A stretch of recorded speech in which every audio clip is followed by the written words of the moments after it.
Bonjour, bonjour, bonjour mes chers compatriotes. Tout est bien qui finit bien. Quand quelqu'un pense vouloir te faire du mal, je crois que quand quelqu'un pense vouloir te faire du mal, ça retourne vraiment sur lui. Et quand quelqu'un veut te faire du mal, quand quelqu'un te fait visiblement du mal, prends ton courage à deux mains. Reste tranquille, Dieu va prendre ta place. Dieu prend ta place et il combat pour toi. Personne n'aurait cru quand j'ai su qu'on avait renvoyé, le début du déroulement de la convention. Je me suis même abstenue de publier la lettre. Le président du comité d'organisation avait publié une lettre qui circulait dans nos forats, comme quoi on avait changé la date du début de la convention à cause du fait que il devait se tenir une session parlementaire au Palais des Congrès. J'ai seulement fait... je n'ai pas voulu partager, je n'ai même pas voulu parler de ça pour ne pas... Je me suis dit, il ne faut pas déstabiliser les gens. Il ne faut pas déstabiliser les gens. Et je me suis dit, je vais attendre jusqu'au jour-là pour voir. Je ne sais pas qu'est-ce que les compatriotes vont faire. Une convention qui commence à 17h30, je me suis dit que comment ils vont faire ça? Comment est-ce que ça va se passer? Personnellement, j'étais un peu troublée, mais j'ai dit, on ne peut pas renvoyer la date, on ne peut plus faire autrement, on ne peut pas faire marche arrière. Et quand la convention a donc même commencé, je me suis dit, j'ai vu les gens dehors, j'ai dit que le RDPC, ils vont encore trouver une autre façon d'empêcher l'événement-ci. Ils vont énerver les Camerounais. Je ne sais pas comment ça va se passer. Je me suis dit, peut-être ils sont en train de chercher le prétexte pour arrêter encore mes compatriotes et mettre en prison pour rien. Après, j'ai dit que de toutes les façons, quand j'ai vu la détermination du président Kamto, des membres du directoire et du peuple camerounais, j'ai dit... Connaissant le président Kamto, même si personne ne vient, il va aller faire la convention là. Même si les Camerounais disent qu'ils ne partent pas, Maurice Kamto, lui, il va aller faire sa part de convention. Tel que je le connais là, le père là ne veut plus reculer devant rien du tout. Et quand les gens sont arrivés, ils attendent, 19h, j'ai dit que, hey, j'ai même commencé à publier un truc comme quoi, les gens s'ils veulent la bagarre, hein, ils veulent la bagarre, je ne suis pas sûre qu'ils vont sortir de là. Peut-être qu'ils vont trouver tous les prétextes du monde pour empêcher la convention-ci. C'est donc vers les 20h que j'écris aux représentants du Canada là-bas. Je leur dis que, pardon, racontez-nous comment ça se passait parce que là, on commence déjà vraiment à s'inquiéter. C'est là que nos représentants me disent non, du calme, ils sont déjà sortis. Ils viennent juste de sortir et nous, on va nettoyer la salle, on va redécorer la salle. J'ai dit youpi, youpi, youpi, youpi, youpi. Et c'est là que moi-même, j'ai fait un post pour dire que merci beaucoup Alain Joël, merci à vous, merci Stéphane Kemga. C'est là que moi-même, j'ai fait un post pour dire, les gars, calmez-vous. Les gens là sont sortis. La convention va se tenir. Et... quand j'ai commencé à voir les premières images, je me suis dit, waouh, waouh, waouh, waouh. Les Camerounais ne vont pas lâcher l'affaire-ci. Les Camerounais ne vont pas lâcher l'affaire-ci. J'ai commencé à voir les gens descendre des gros bus et prendre d'assaut l'esplanade du Palais des Congrès. Ah, j'ai dit, waouh. Il faut qu'on s'asseye très bien. Il faut que j'aille faire ma nourriture maintenant parce que là, la journée va être longue. Parce qu'il faut voir le décalage horaire. Nous, je peux dire que le RDPC nous a plutôt aidés parce que nous, ça nous a permis de ne pas se lever la nuit pour vous regarder. Parce que si ça avait commencé peut-être à 8h, 8h là ici, peut-être c'est comme 1h du matin ici. Vous voyez un peu. Donc nous, on allait même tout rater. Donc finalement, ça nous a arrangé. Et puis, ça s'est très bien passé parce que le comité d'organisation avec Maître Sim avait bien structuré le programme. Vous comprenez, non? C'est-à-dire que même si on mettait à minuit, les gars étaient prêts à veiller même et finir même à 1h, à 13h le lendemain.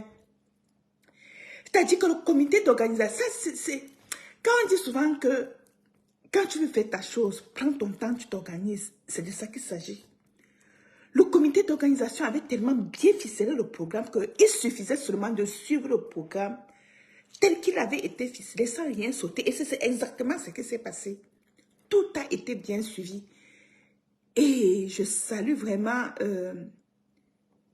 la première chose, autre chose, quand j'ai vu les gens entrer au palais des congrès, mais je me dis que, est-ce que tous les gens s'ils vont entrer, les délégués vont faire comment? Quand j'ai vu tous ceux qui sont restés dehors, j'ai dit que mais c'est pas possible. J'ai dit c'est incroyable.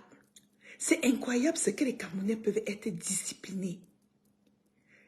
Je salue vraiment le peuple, tous les militants et sympathisants pour leur discipline, surtout ceux qui sont restés dehors. Je salue vraiment cette discipline.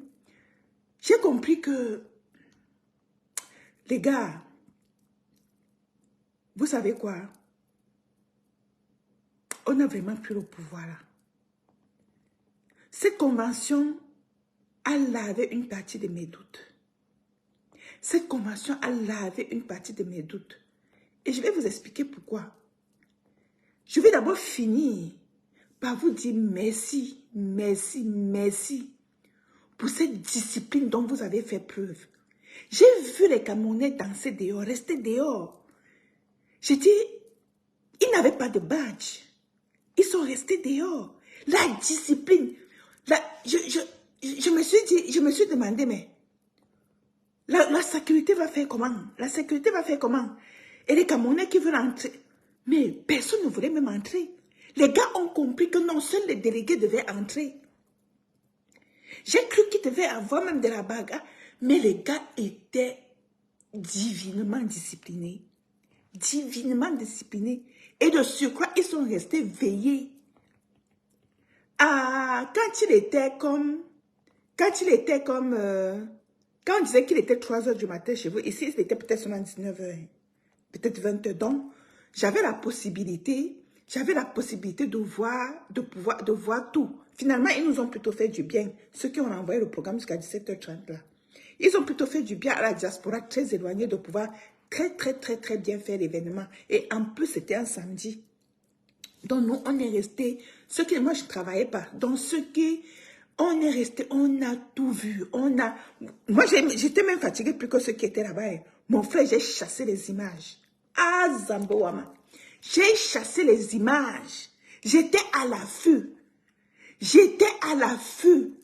Vous avez vu que dès qu'une image sortait là, moi, la plupart des images même que vous allez voir dehors là, c'est moi qui les ai travaillées, ça. Je capturais les écrans, mon frère. Je travaillais ça, bam, je balançais immédiatement sur... Les gars reprenaient les images et ils partageaient partout. Dès qu'il y avait un combattant à l'intérieur de l'Assemblée qui balançait une image ou qui balançait peut-être un direct, dès que j'attrapais le direct, là, je faisais la capture d'écran, je jetais dehors. Et honnêtement, je me suis même finalement... Quand il était 5 h du matin chez vous, nous, on était déjà comme à minuit. Oh, je travaillais sur ça depuis le matin. Non, je me suis sentie même tellement fatiguée, plus fatiguée que ceux qui étaient même sur place, à cause que j'ai chassé les images. Donc, mes chers compatriotes, honnêtement, toutes mes félicitations. Vous avez fait ça grave. Vous avez fait ça dur. Et la nation vous en revaudra. Vous le valez très bien. Vous avez été tout simplement extraordinaire. La discipline était impeccable. J'ai vu le président Kamto. En tout cas, c'est comme le président Kamto, lui, il est toujours comme ça. Il n'a pas peur des Camerounais, tu sais. Parce que c'est lui qui nous a montré que quand tu es légitime, tu fais confiance à ton peuple. Ton peuple te protège. Donc, tu ne cherches même pas de midi à 14 h et tout. Mais il y a quelque chose de très important, hein. Quand les gens là ont libéré la salle, il fallait vraiment refaire la salle. Hein. Il fallait balayer. Peut-être ils vont laisser les souris pourrir là-bas. Là. Et puis même, on les a déjoués parce que ils ne savent même pas qu'on a changé toutes les chaises. On a changé même la chaise où le président Kamto devait s'asseoir. Et ils pensent que le président Kamto devait même s'asseoir où? Le MSC est dirigé par un directoire. Le MSC n'est pas dirigé par une seule personne où on arrive. Je ne veux même pas parler des histoires du RDPC ici. Le RDPC est dirigé en groupe. C'est un groupe. Et vous avez vu comment les élections se déroulent. C'est un scrutin de liste. C'est-à-dire que si moi, par exemple, je veux poser ma candidature pour être président du MSC, il faut que je constitue ma liste. Et ce n'est pas seulement pour être président du MSC. C'est pour être, mettons, si on renouvelle un bureau dans une fédération, si tu penses que tu veux être le régional de la fédération, tu constitues ta liste. C'est-à-dire que Ochi constitue une liste. Il dit que Aline Zede va être ma secrétaire, Yolande Samira va être et trésorier, et Charlotte va être commissaire au compte. Et puis, tout ça, je viens présenter ma liste. C'est la liste là qu'on vote. Ce n'est pas Ochi qu'on vote. Et donc, depuis le sommet jusqu'à la base, le MSC se dirige en groupe. Ce n'est pas que vous allez seulement voter. Non, Maurice Kamto dit que si je veux être président, voici ma liste. Voici les gens avec qui je veux fonctionner. Et c'est la liste là qu'on a envoyée. Et puis là, il faut dire même que si le président a été voté à 99, combien de pourcentage, c'est que c'est un plébiscite en fait. Vous comprenez? C'est que les membres du parti l'ont plébiscité une fois de plus. Et il a dit, si vous me plébiscitez, je suis prêt, je vais y aller.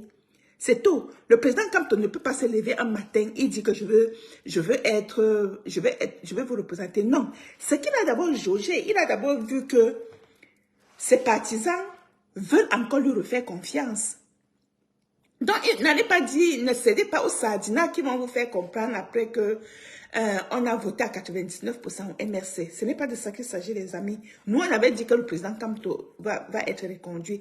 Et nous le disons, pas parce que nous aimons trop le président Kamto. Oui, nous l'aimons. Mais là, il s'agit de l'intérêt de la nation. Et nous avons vu que il a d'abord la personnalité qu'il faut. Il a la personnalité qui fait au moins l'unanimité auprès de la majorité. Il incarne les valeurs. Ça va sans dire. Il est élégant, il est beau, il est, comment dirais-je, il prend soin de lui. C'est quelqu'un qui, du point de vue physique, comment dire ça? Du point de vue physique, il inspire les Camerounais à prendre soin de leur santé. Vous comprenez? Il y a aussi tout ça. Et je ne parle pas de ces autres qualités que vous connaissez déjà. Et c'était stratégique, notre choix a été stratégique parce que nous pensons que le président Kamto est celui qui est capable. D'abord, premièrement, tout le monde le sait, le président Kamto est celui qui a brisé le mythe d'un président intouchable. Vous comprenez? Donc, quand il veut parler, d'ailleurs, il n'appelle pas... comment il appelle Biya toujours pas son nom. Quand les autres veulent habiller, comment on appelle Paul Biya.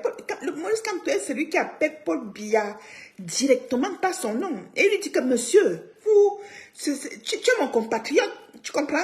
Tu n'es pas... Ils ont fait de toi un demi-dieu, mais tu es mon compatriote. Tu n'es pas obligé de confisquer le pouvoir comme ça et de faire souffrir tes compatriotes. Ça n'a pas de sens. Et quand tu le fais, il faut que je te dise tout de suite, on n'a pas peur de toi. Tu comprends? Tu t'es levé un matin, on t'avait même placé là. Tu n'as jamais fait un effort d'être président de la République. Tu n'as jamais fait un effort d'être président de la République. Et tu veux que moi maintenant, je vais me coucher pour te parler. Donc, ça c'est une façon de dire. C'est une façon pour moi de dire que Maurice Kamto est celui qui a brisé le mythe d'un Camerounais intouchable. Un Camerounais qui pense qu'il va se coucher et les autres vont se coucher pour qu'il marche au-dessus de qui est qui. Vous comprenez un peu? Donc, et puis c'est dans cette lancée-là que le président Kamto a décidé que si aucun Camerounais n'ose te challenger, si aucun Camerounais n'ose faire face à toi parce que sous prétexte que tu vas le faire disparaître ou que tu vas lui faire quoi que ce soit, ne pense pas que c'est tout le monde qui est comme ça. Moi, je veux prouver aux Camerounais qu'eux aussi, ils ont le droit d'être président de la République. Tu comprends? Et tu ne vas rien me faire. C'est de ça qu'il s'agit. C'est ce que j'entends par briser le mythe d'un autre Camerounais intouchable, qui se croit intouchable. Tu comprends? Donc, je crois que le président Kamto incarne tout cela. Et il incarne une vision, en fait. Il incarne la vision d'un Cameroun que lui, il a vécu quand il avait 10 ans. Vous comprenez? Il incarne un Cameroun que lui, il a vu, il avait 20 ans. Lorsqu'il nous dit, par exemple, que quand le Cameroun fabriquait les pousse-pousse, les vélos, et les Vespa et certaines voitures, la Chine ne fabriquait même pas le vélo. La Chine ne fabriquait pas les chaussures, Bata, les chaussures, ça se fabriquait au Cameroun. Le Cameroun avait plein d'industries. Hein? Les banques qui étaient proprement camerounaises, avant que les Français avant que Paul Biya ne ferme toutes les banques camerounaises, il y avait des banques proprement camerounaises. Vous comprenez? Et toutes ces banques-là n'existent plus. Toutes ces banques-là. Et Moïse Kamto dit que nous voulons ramener le Cameroun là où il était avant.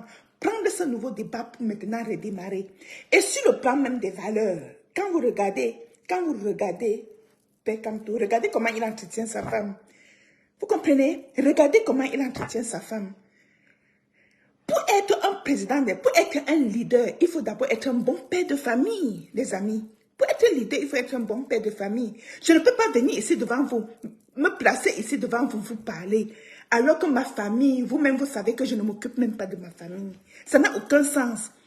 Je ne peux pas venir me mettre ici devant vous et vous parler, alors qu'il y a certains parmi vous qui savez que je n'arrive même pas à donner à manger. Je n'arrive même pas à surveiller le devoir de mes enfants quand ils rentrent de l'école. Que je n'arrive même pas à payer la pension de mes enfants. Franchement, vous pensez que moi, là, à ce moment-là, je suis digne de venir me mettre de vous pour parler? Est-ce qu'à ce moment-là, je suis digne de venir me mettre devant vous pour parler? Il incarne d'abord les valeurs. Et la première valeur que Maurice Kamto incarne, c'est les valeurs de la famille. Je ne parle pas de ces valeurs intellectuelles parce que tout le monde n'est pas fait pour un intellectuel. Mais tout le monde est fait pour profiter, pour d'abord prendre conscience qu'il est une ressource. Qu'il est une ressource intarissable de talent. Parce que le talent ne signifie pas simplement que tu vas briller à l'école. On connaît qu'il y a des gens qui ne sont pas là à l'école. Dans ma famille, par exemple, j'ai des gens qui ne sont pas là à l'école, mais ils sont extrêmement talentueux à d'autres points, sur beaucoup de points, et qui ne demandent que d'avoir d'autres moyens pour pouvoir valoriser, fructifier leur talent. Vous comprenez? Tout le monde ne peut pas être maçon. Tout le monde ne peut pas être... Pour construire une maison par exemple, on a besoin de menuisiers. On a besoin de ceux qui réparent le plancher. Les menuisiers, c'est eux qui font peut-être la charpente. On a besoin de ceux qui savent peindre le mur. On a besoin de décoratrices. On a besoin de ceux qui placent les carreaux. On a besoin de tous les talents pour construire. Maurice Kamto incarne dans cette vision. Et c'est pour ça qu'il a dit que au niveau de l'éducation, ce n'est pas que vous avez un doctorat. Regardez comment les Camerounais sont aujourd'hui victimes du syndrome du diplôme. Le syndrome du diplôme. Moi, par exemple, j'ai beaucoup de diplômes, mais j'ai fait tout. Hein. Là où vous me voyez là, je suis diplômée en droit, je suis diplômée en géographie et de l'environnement. Et là où vous parlez là, je travaille aussi dans le domaine de la santé. Je suis aussi professionnelle de la santé. Donc, tu vas voir un Camerounais qui va venir dire que, non, je suis docteur, je ne peux pas travailler ici, je suis journaliste, je ne peux pas faire ci. Même s'il ne trouve pas le travail dans le doctorat, même s'il ne trouve pas le travail dans le journalisme, le gars préfère rester en chômage et tromper les gens avec les vestes qu'il est docteur, tromper les gens avec s'asseoir et plier le pied, le pantalon se perce par le bas pour dire que, oh, lui aussi il est docteur, lui aussi il est journaliste, lui aussi il est... Non, ne vivez pas comme ça. Ce n'est pas le monde dans lequel nous vivons. Le monde dans lequel nous vivons appelle que nous soyons capables de nous adapter à toutes les situations et que nous soyons capables d'être formés pour travailler tout ce que nos capacités humaines peuvent nous permettre de travailler. Ça, c'est le Cameroun que nous voulons. Moi, je suis une personne complètement décomplexée. Je m'exprime aussi un peu en anglais. Tu me mets devant Donald Reagan, tu me mets devant Poutine, tu me mets devant Macron, tu me mets devant je ne sais pas qui. Je m'en sors. Je n'ai pas peur d'eux. J'ai les capacités de les écouter. J'ai les capacités de m'exprimer. J'ai les capacités de leur dire ce que je pense. Nous voulons former l'homme dans son intégralité. Est-ce que vous comprenez ce que je veux dire? Moïse Kamto incarne toute cette vision. Donc nous ne l'avons pas choisi parce qu'on l'aime. Non. Mettons un peu l'amour de côté. La tête a pensé d'abord. Et il incarne aussi la personne qui est capable de déloger Paul Biya. Il fait l'unanimité auprès des Camerounais. Du moins, les Camerounais qui comprennent. Il incarne même notre culture. Il incarne, comment dirais-je, quelqu'un qui n'a pas peur de rester chez lui, complètement décomplexé. Moïse Kamto est complètement décomplexé. Le gars a compris que ce n'est pas parce que tu es internationalement connu que tu vas aller vivre à New York. C'est ça que Moïse Kamto incarne. Moïse Kamto, nous voyons en Moïse Kamto quelqu'un, s'il prend le pouvoir, il a même une vision de la postérité. Qu'est-ce que j'entends par là? C'est quoi la vision de la postérité? La postérité signifie que c'est un peu comme le développement durable. La postérité signifie que je dois préserver ce beau verre. Si c'est moi qui l'ai fabriqué, je dois tout faire pour que les générations futures arrivent et constatent que le génie que moi j'ai mis à fabriquer cette belle tasse, et qu'elle fasse aussi de même, mais en laissant tout mon savoir, à ceux qui viennent après. Et ceux qui sont là présentement, qui incarnent une autre génération, que je leur transmette mon savoir. C'est ça la vision de la postérité. Vivre aujourd'hui pour penser à demain. La preuve, regardez comment Moïse Kamto est entouré de jeunes. Moïse Kamto est entouré de jeunes. Moïse Kamto est conscient, comme Nelson Mandela, que nous voulons arracher notre pays et le remettre entre les mains de ceux qui viennent. Et ceux qui viennent, certainement, ce sont nos enfants. Ce n'est plus nous. Moi, j'ai déjà 50 ans. Paul Biya nous a tués tous. Moi, j'ai déjà 50 ans, moi. Paul Biya nous a tués tous. Depuis notre enfant jusqu'à aujourd'hui, Paul Biya nous a complètement sacrifiés. Et quand on dit donc que nous, il faut qu'avant, mes jours, quand on se dit, mes jours sont comptés. Mes jours sont comptés. J'ai des petits-enfants. Je ne peux pas leur laisser ce pays. Je ne peux pas leur laisser ce pays. Je dois l'arracher et le leur remettre. Parce que c'est de ça qu'il s'agit. Quand on a donc une vision de la postérité et de la prospérité. Et c'est quoi la prospérité? La prospérité consiste tout simplement à dire, on ne peut pas continuer dans cette misère systémique. On ne peut pas continuer dans cette misère systémique, les gars. Le gars est complètement démuni. Le gars, lui, il a eu tout ce que la vie pouvait donner à un être humain. L'intelligence, l'argent, une belle femme, une belle famille. Et il dit, bon Dieu, mais je ne peux pas continuer avec ça. Je ne peux pas continuer à la paupérisation. La paupérisation, c'est l'appauvrissement. L'appauvrissement, une pauvreté ancrée. Une pauvreté gangrenante. C'est ce qu'on appelle la paupérisation. En tenant compte des données existantes. Comme par exemple, le Cameroun est classé parmi les pays les plus pauvres. Vous comprenez? Si vous prenez les données de la Banque mondiale, le PIB, par exemple, qui est le produit intérieur brut, c'est-à-dire qui est la capacité à mesurer tout ce que vous avez comme produit qui découle des ressources naturelles et tout, on calcule ça. Puis on calcule tout ça, on divise par quoi, je ne sais plus, pour voir qu'est-ce qu'un Camerounais peut avoir par jour pour manger. Et quand on calcule toutes les ressources que vous avez et on tombe dans ce qu'un Camerounais a besoin, n'a même pas 100 francs par jour pour manger. Là, on n'est plus content. Là, on n'est plus content. Là, on se dit qu'il y a quelque chose qui ne va pas. Là, on se dit qu'il y a quelque chose qui ne fonctionne pas. On se dit qu'il y a quelque chose qui ne fonctionne pas parce que tu ne peux pas produire du pétrole. Tu ne peux pas produire du manganèse. Tu ne peux pas produire de la bauxite. Tu ne peux pas produire de l'or, du diamant et tout ce que ça comporte. Et avoir une population misérable. Complètement misérable. Des chômeurs endémiques. Des chômeurs qui ont pris d'assaut le monde entier parce que les Camerounais qui se comptent dans le monde se comptent en millions. Ça ne se compte pas en milliers. Les Camerounais, la fuite des cerveaux, ça se compte en millions. Ils ne fuient pas seulement pour aller chercher du travail. Ils fuient d'abord la misère. Les Camerounais fuient d'abord la misère.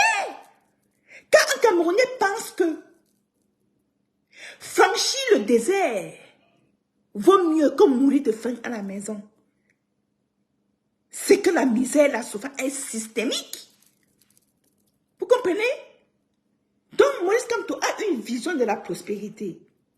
Et c'est pour ça que nous l'avons choisi. C'est pour ça qu'il a eu les 99%. Nous ne sommes pas là pour dire qu'on aime Kamto. On n'est pas là pour publier sa photo et que les Sardinats nous accusent comment dirais-je, de quoi? De culte de la personnalité comme ils font avec le satrape jamais de la vie. Et en plus, quand tu veux qu'un leader ait la force de te gouverner, parce que c'est pas facile à gouverner, et surtout pas le Cameroun que vous voyez là, le Cameroun que vous voyez là ne sera pas facile à gouverner, mais avec nous tous. Et comme on MSC en fonction en groupe, nous allons y arriver. On va y arriver. Et croyez-moi, il y avait une forte délégation de la diaspora là-bas à la convention. Ce qu'on n'a jamais vu nulle part. On n'a jamais vu ça nulle part. Je préfère ne pas citer les noms de nos représentants parce que je veux qu'ils reviennent sains et saufs. Vous comprenez? Je n'ai pas parlé jusqu'à présent de tous ceux qui nous ont représentés et je leur tire mon chapeau d'avoir abattu un travail de titan pour laisser tout ce qu'ils avaient à faire, tout ce qu'ils avaient ici, le travail, la famille et tout ça, pour être à la convention. Vous comprenez? Ce n'est pas, c'est la première fois qu'on voit une convention politique. Partout en Afrique, j'ai jamais vu ça. Mais ça s'est fait au Cameroun. Peut-être au Sénégal, on a vu ça. Mais au Cameroun, c'est la première fois que ça se passe. Et ça, il faut féliciter. Il faut féliciter le MRC. Il faut féliciter le MRC. Il faut féliciter tous ceux qui travaillent. Nous tous, nous travaillons d'ailleurs. Et vous avez vu. Vous avez vu que avec, et je le dis en me vantant certainement parce que contrairement à ce qu'on vous a toujours servi, on vous a toujours montré une distance entre un soi-disant président et le peuple. Vous avez vu la communion. Vous avez vu. Et ça vient de tout ça. Ça vient tout simplement de ce que le MRC le fait avec le peuple. Vous avez vu comment tout le monde était décomplexé. Tout le monde est dans la salle, les délégués, tous décomplexés. Pourquoi tout le monde était décomplexé? Parce que personne n'a sa place, mais tout le monde a sa place au MRC. Pourquoi tout le monde était décomplexé? Tout le monde était décomplexé parce que nous travaillons tous ensemble. Parce que bâtir ce pays, bâtir le Cameroun, c'est notre affaire, à nous tous. Il suffit simplement, chacun a sa place. Vous comprenez les amis? Chacun a sa place, chacun devant sa tâche et qu'il l'accomplisse avec ferveur et patriotisme. C'est de ça qu'il s'agit. Vous comprenez? Nous étions, regardez, toute la salle était décomplexée. Chacun, il n'avait pas de grand, il n'avait pas de petit, il n'avait pas de vieux, il n'avait pas de moins vieux, il n'y avait pas de... Il y avait tout simplement les Camerounais qui travaillent pour sortir le pays de l'ornière. De 80 et de combien? De 60 ans d'esclavagisme néocolonialiste. C'est de ça qu'il s'agit. Les gars, il faut qu'on prenne le taureau par les cornes. Je disais au début que ça c'était pour justifier pourquoi notre choix de Maurice Kamto. Parce que ne cédez pas aux Sardinats qui vont vous... le choix de Maurice Kamto n'est pas un hasard. ok? J'ai donné les raisons pour lesquelles nous avons décidé que ça va être Moïse Kamto encore. Et donnons cette chance à Moïse Kamto d'en finir pour que nous en finissions avec le satrape. Nous avons fait notre démonstration de force. Nous avons prouvé que nous sommes là. Ce n'est pas une question de prise de pouvoir. Ce n'est pas une question de prise de pouvoir. Mais il est ici question de libérer. Il est ici question de libérer le pays. C'est de ça qu'il s'agit. Il ne s'agit pas de dire qu'on peut prendre le pouvoir. Nous sommes dans une posture où Nelson Mandela se trouvait face aux colons blancs. Sa position était claire. Il voulait libérer son pays. Nous sommes dans la même posture. Et une fois qu'il a libéré son pays, il a remis son pays à ses frères et il est parti. Vous comprenez? Moïse Kamto est dans cette posture. Et nous devons l'accompagner. Nous devons continuer. Nous avons manqué le peuple. Et le peuple nous a prouvé. Le peuple nous a prouvé que lui, il est à l'œuvre. Et que les bruits que nous faisons sur Facebook, là, il n'est pas concerné par ça. Le peuple nous a démontré qu'il veut se libérer. Il n'y a aucune communauté au Cameroun qui ne soit touchée par la misère endémique et systémique. Aucune. Donc, tous les Camerounais doivent prendre conscience du devoir qui est le nôtre. Ne nous arrêtons pas là. Parce que, comme dit un dicton, à force de féliciter le nègre, il finit par faire des bêtises. Non. Ne laissons pas cet adage-là nous avoir raison de nous. Ne nous arrêtons pas là. Nous avons un devoir impérieux. Je dis bien, le devoir impérieux de libérer le Cameroun en 2025 ou avant. Parce que figurez-vous, Moïse Kamto a déjà 65 ans. C'est notre dernière chance. Il faut prendre ce pouvoir en 2025 pour préparer la nouvelle génération qui va prendre le Cameroun en main. C'est de ça qu'il s'agit. Et Moïse Kamto est déterminé à le faire. Il est déterminé à le faire. Et je vais même vous donner un indice.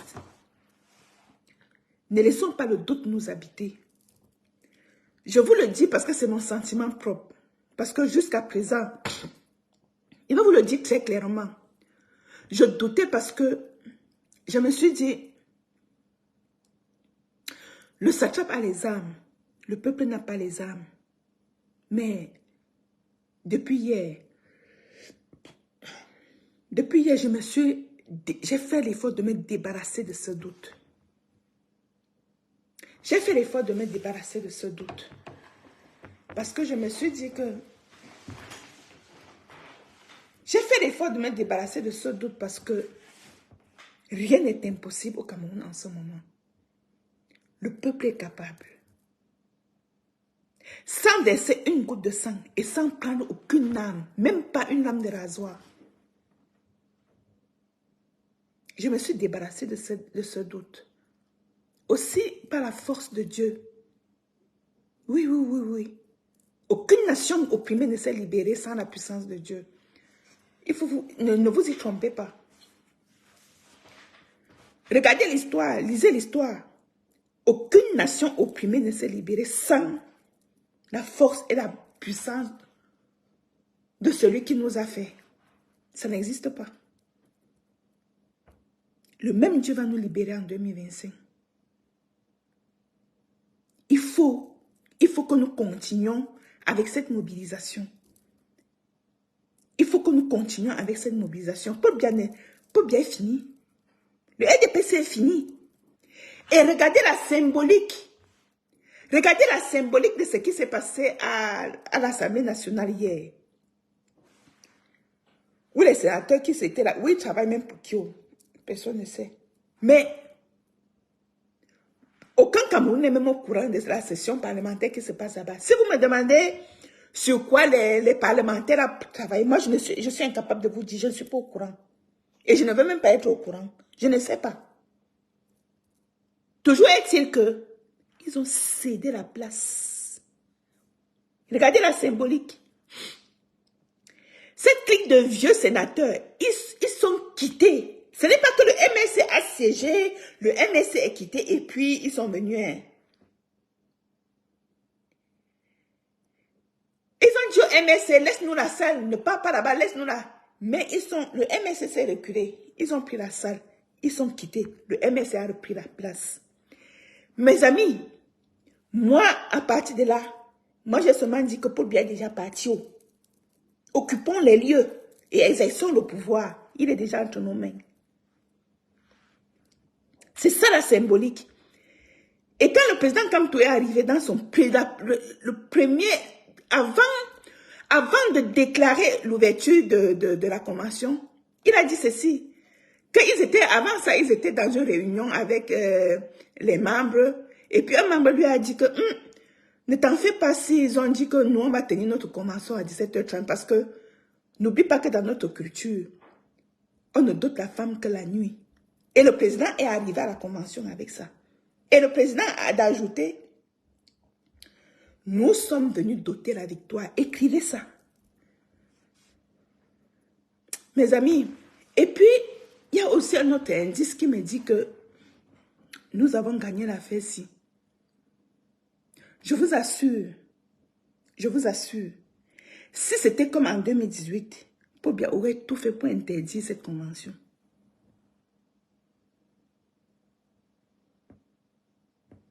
Mais depuis un certain temps, le type là laisse le MSC faire ses choses et Samouanda.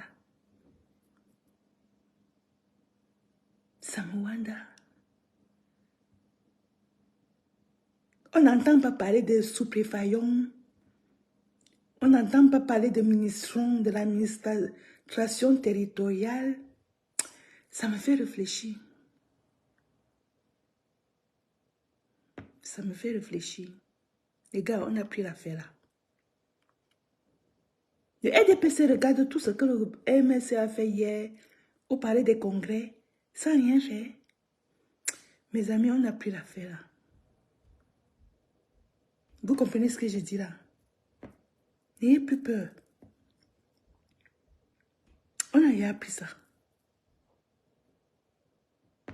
Je vous assure, on a pris. Regardez même seulement la tête de Maurice Kamto.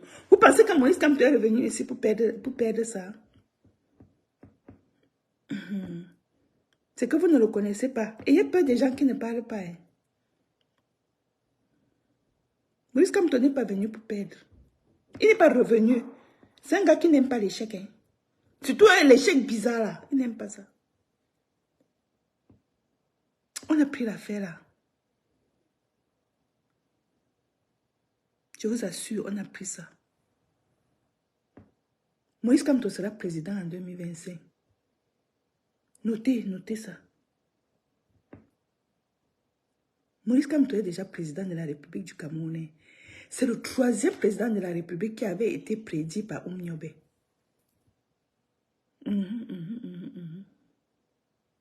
Je vous le dis. Je vous le dis au nom de tous nos ancêtres. Et au nom du Dieu Tout-Puissant qui nous regarde là-haut. Maurice Kamto a pris le pouvoir. Remettez-lui la souveraineté que vous lui avez donnée en 2018 là. Remettez-lui ça. Maurice Kamto a déjà gagné. Et Paul Biya ne fera rien. C'est surtout de ça qu'il s'agit. Nous savons que Maurice Kamto a déjà gagné. Mais Paul Biya ne fera rien. Ce sera le président officiel du Cameroun. N'ajoutons plus rien dedans. N'ajoutons plus rien sur ça. Vous comprenez? Maurice Kamto est le prochain président de la République du Cameroun. Écrivez, notez ça sur une feuille blanche, fermez ça et déposez ça quelque part. Bonjour, Mabou. Vous voulez que je répète? Moïse Kamto est président de la République déjà. Et Paul Biya ne fera rien. Il va dégager. C'est tout. Paul Biya ne peut plus toucher à un seul Camerounais.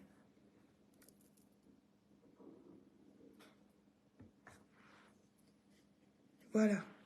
J'ai fini avec vous. Merci beaucoup les enfants. Merci, merci, merci. Il me faudra vraiment beaucoup de jours pour me remettre de l'émotion qui m'habite en ce moment. Il le faut. Il le faut parce que il faut que les Camerounais rentrent chez eux. Il faut que nous rentrions chez nous. Nous sommes sauvagement nombreux dehors. Nous devons rentrer chez nous. Ce n'est plus possible. Les gens vont... J'en profite pour parler de ça un peu. Les gens vont se leurrer que... Oh, tu es au Canada. Oui, je ne peux pas vous cacher, je gagne l'argent. Je ne vous le cache pas. Je marche sous le froid. Je subis le fait que je suis étranger. Je subis et puis je me dis... C'est parce que dans mon pays, ça ne fonctionne pas. Sinon, je serais déjà rentrée. Mais croyez-moi, si quelqu'un vous dit un jour qu'il se sent mieux ailleurs que chez lui, il vous ment. C'est que ça veut dire qu'il n'a pas encore fait 2 jours dehors. Vous comprenez? Je répète ceci. Si quelqu'un vous dit un jour qu'il se sent bien dehors que chez lui, c'est qu'il ment. Ça veut dire, soit il ment, soit il n'a même pas encore fait 2 jours dehors. Il faut que les Camerounais rentrent chez eux. Cet exode-là doit cesser. Cet exil doit cesser. Il faut que nous rentrions chez nous.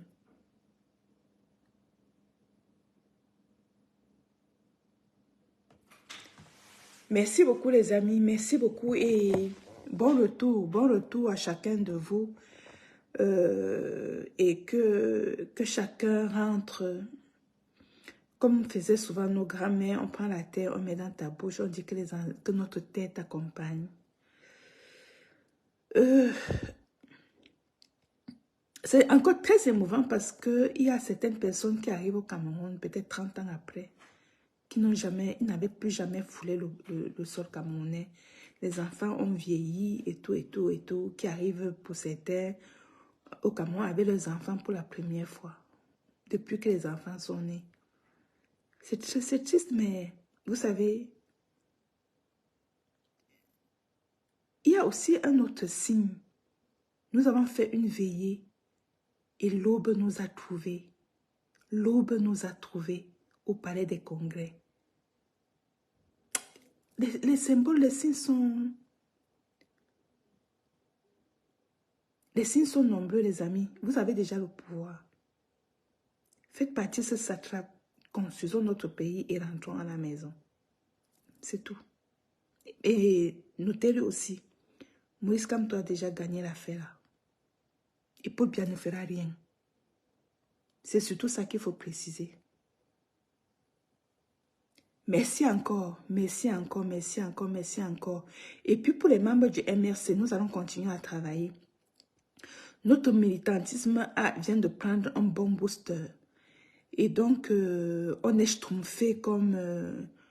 on vient de boire un bon schtroumpf comme le faisaient les Astérix et Obélix. Donc, on a pris une bonne dose d'énergie. On va continuer la lutte. On va continuer de travailler. Et vous avez aussi vu le prix du travail dans le silence. Les gens travaillent. Honnêtement, les gens travaillent. Et merci à chaque membre du MRC qui... et ceux qui travaillent, ce n'est pas forcément les membres du bureau. Hein. Au MRC, on n'a pas besoin. Même ceux qui ont été sanctionnés. Il y a même beaucoup de gens qui ont même été sanctionnés dans le parti qui continuent de travailler, même dans leurs sanctions. Vous comprenez? C'est dire que c'est un idéal qui... C'est la patrie qui nous appelle en fait. C'est la patrie qui nous appelle. Et juste à voir les groupes de danse, juste à voir les pygmées, juste à voir toutes les communautés représentées, c'était très nostalgique. C'est pour ça que l'émotion est très très vive. C'était nostalgique, ça faisait très mal, c'était douloureux à la fois.